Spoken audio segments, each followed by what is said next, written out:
Okay, so let's continue with the three special cases. Okay, the first one is a constant volume process. The second one is constant pressure process. And the third one is isothermal ideal gas. Now, example 1 involves constant volume process. So actually, if you are being observant and if you're really focused right now, you'll notice something strange about this. Okay, because boundary work is involving expansion and compression. So you read the question, you have a rigid tank, something is not right, contains air at certain temperature as a result of heat transfer to the surroundings, temperature drop, determine boundary work. So this is your rigid tank. Is there any boundary work? No, because the boundary are all fixed, right? So how do we prove this? If you draw the, actually I don't have to draw it, I have it here. Okay, this is the tank. If you do get the information from the property tables, you'll find that V1 will be equal to V2. Why it's going down? Because initially the pressure is 500. It's at some volume, fine. And then it becomes 400. It's some other volume. But it's the same. How do we know? Because it's a rigid tank. So boundary work is area under the curve. Is there any area under this curve?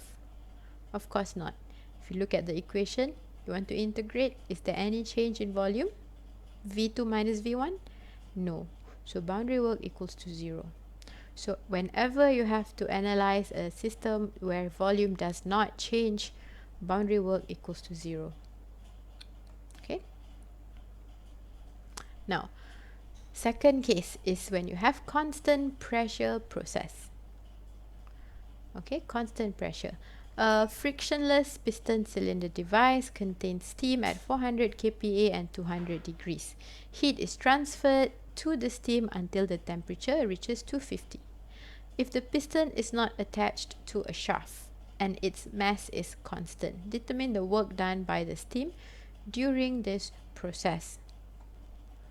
Alright, so this is the system. The work done in this case, you can pause here to find the information yourself.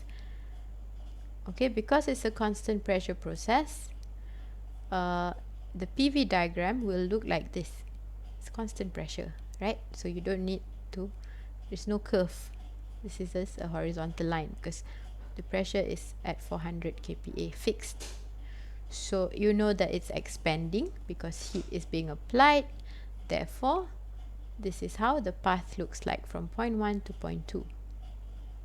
So to get the boundary work is simply area under the curve. So for constant pressure process, you might want to write this down. Boundary work becomes P times V2 minus V1. In this case, we have specific volume. Therefore, P times mass V2 minus V1. Okay, so remember this equation. It only applies for constant pressure process. And to get, if you want to calculate the area under the curve, it's really simple. Just calculate this rectangle here. It's same thing. P times V2 minus V1 is the same thing. Okay, the third case is very special. You have a piston cylinder device containing 0.4 meter cube of air at 100 kPa and 80 degrees. The air is compressed, okay, from 0.4 to 0.1 in such a way that the temperature remains constant. So this is the special case that I mentioned. The case where the pressure, even though it's a piston, the pressure does change because it's the temperature that remains constant. Something has to change. Okay, you can't keep everything constant and then keep applying heat or removing heat. Something has to change. So if you're keeping the temperature constant, then the pressure will have to compensate. Right, so here it's written, initially you have this volume, this pressure, T is constant. So how do we solve this? Okay, this is the graph for isothermal compression. So only isothermal compression or expansion will get you this curve from point 1 to point 2. Okay, only isothermal compression or expansion.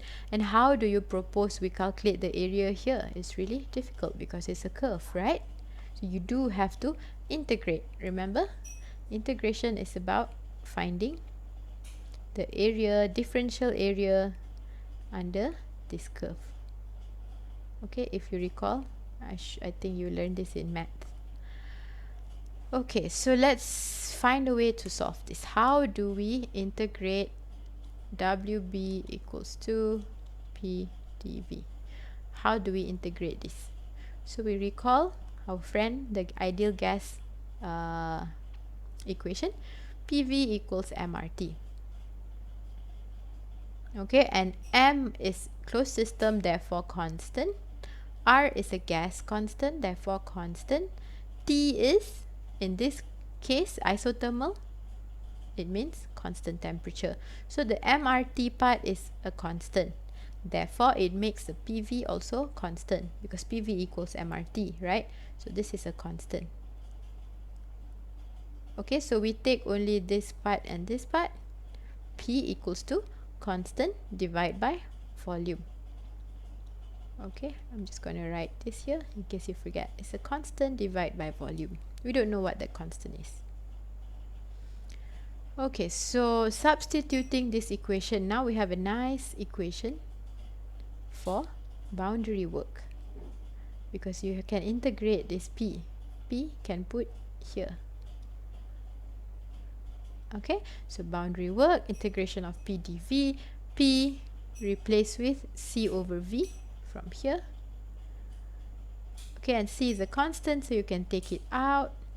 You have to integrate 1 over V dV. So 1 over V, if you remember your mathematics, 1 over V integrated becomes ln V2 over V1. Okay, it's ln V2 over V1. So C, if you're wondering what that is, C can be this one because here we establish C equals to PV, so can be P1 V1. Alright, so let's solve this problem first. Alright, maybe I'll show you. P1 V1 can be replaced with P2 V2, okay, because we have this equation. This is P1 V1, this is P2 V2. It's the same thing because they are equal to MRT. So it can also be replaced with MRT. So you can easily replace this first term here by these other two terms. Which one do we use depends on what information is given in the question. Okay, now the second part, V2 over V1 can be replaced with P1 over P2 because you have this.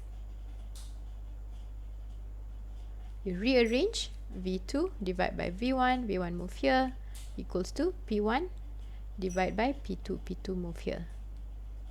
Okay, so the first term can be replaced by this two.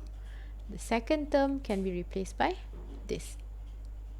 Now, which one do we choose to solve this problem? So look at the values we have. We have V1, P1, and then we have V2, and that's it. Okay, so we have V1 and V2. That means we can use this guy. And then we have P1 and V1. That means we can use this guy. Don't need to substitute. So put in the values. Boundary work equals to P1 V1 ln V2 over V1. This is P1 V1 ln V2, 0.1 over V1.